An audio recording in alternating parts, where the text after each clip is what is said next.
Assalamualaikum warahmatullahi wabarakatuh. Saya Faizal Paresjal, kelas 4D dengan NIM 123501045. Ingin menjelaskan mengenai teori masuknya Islam di Nusantara yang terbagi dalam 4 teori. Yang pertama teori India, yang kedua teori Arab Mekah, yang ketiga teori Arab Parsi, yang keempat teori Cina. Yang pertama ada teori Cina, yaitu dibandingkan dengan teori yang lainnya, teori Cina memiliki beberapa pendapat yang banyak. Jadi diantaranya ada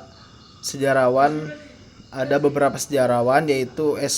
Snook Hurgronj, D.J.I. Hall, J. Gonda, Morrison, R.O. Winston, Busquet, Mouquet, dan Brian Harrison.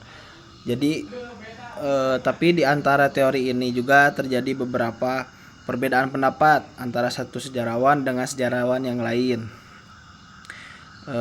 dan mereka juga tidak sependapat mengenai asal wilayah kedatangan Islam di Asia Tenggara atau Nusantara. Contohnya ada satu pendapat dari Van Rockel. Jadi pendapatnya tuh Islam dibawa ke Asia Tenggara dari India Selatan. Terus dia juga memberikan alasan bahwa bentuk-bentuk populer Islam seperti ciri-ciri mistik, sastra roman, dan sebagainya yang berkembang di Indonesia itu berasal dari India Selatan. Yang kedua ada teori Arab Mekah. Teori ini menyatakan bahwa Islam sudah datang ke Nusantara sejak abad pertama Hijriah, yaitu pada abad ke-7 Masehi, langsung dari kota Mekah. Jadi bangsa Arab dan negeri Cina udah lama terjalin hubungan dengan politik jauh sebelum datangnya Islam, yaitu pada abad ke-4 Masehi. Seperti dikatakan C. Van Leer dalam Trade and Society, para pedagang Arab biasanya sebelum menuju ke negeri Cina terlebih dahulu singgah di beberapa pelabuhan di Nusantara untuk menunggu angin yang menghantam kapal-kapal sampai ke negeri Cina. Menurut Wang Gungwu dan C.A. Majul, sejak para pedagang Arab memonopoli jalur perdagangan India dan Mesir, mereka selanjutnya menguasai perdagangan kawasan Nanhai atau Asia Tenggara. Yang ketiga ada teori Arab Parsi atau Persia, yang menyatakan bahwa Islam datang di Asia Tenggara itu berasal dari tanah Persia atau Iran yang sekarang, bermadzhab Syiah dalam abad ke-13 Masehi. Jadi yang mendukung teori ini adalah Umar Amir Hussein dan Hussein Jayadiningrat. Teori ini didasarkan pada bukti-bukti sejarah berupa dijumpainya nama-nama sultan di Nusantara yang menggunakan nama Syah atau Tasi atau Taksih dalam naskah-naskah Cina. Selain itu, teori Arab Parsi juga didasarkan pada dua alasan. Yang pertama, bahwa banyak tradisi kaum Syiah yang dipraktikkan masyarakat Indonesia di beberapa wilayah seperti tradisi Muharraman, tradisi Asyura, atau tradisi upacara ritual ini sangat dijunjung penganut Syiah.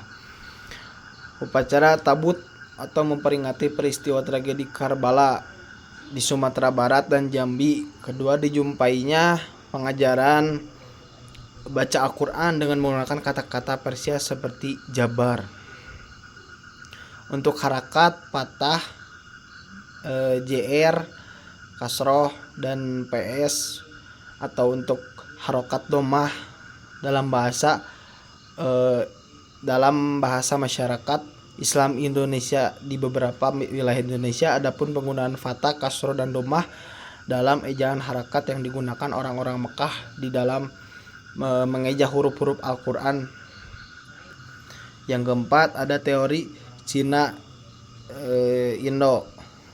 Keempat adalah teori Cina Indo. Teori ini menyatakan bahwa Islam disebarkan ke kawasan Nusantara berasal dari Cina.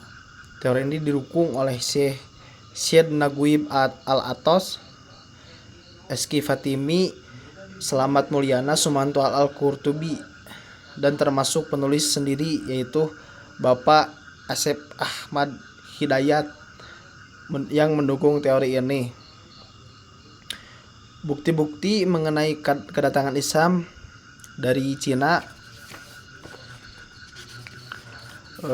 dapat kita rujuk pada peristiwa pemberontakan di Canton pada tahun 877 Masehi yang telah mengorbankan kira-kira 120.000 orang sampai 200.000 para pedagang Islam yang kebanyakan para pedagang Islam Arab atau Parsi. Slamet Muljana 1968. Dalam runtuhnya kerajaan Hindu Jawa dan timbulnya negara-negara Islam di Nusantara, tidak hanya berpendapat bahwa Sultan Demak adalah seorang peranakan Cina, namun juga ia mengumpulkan bahwa para wali Songo adalah orang peranakan Cina. Pendapat ini bertolak dari kronologi kelenteng Sampokong di Semarang, Jawa Tengah misalnya. Ia menyebutkan bahwa Raden Patah atau penambahan Demak memiliki nama Cina Pangeran Jinbun Arya Damar, nama Cinanya Xuan Liong, dan Sultan Trengganu memiliki nama Cina dengan panggilan Tung Kalong. Mungkin cukup sekian materi yang dapat saya sampaikan. Terima kasih. Wassalamualaikum warahmatullahi wabarakatuh.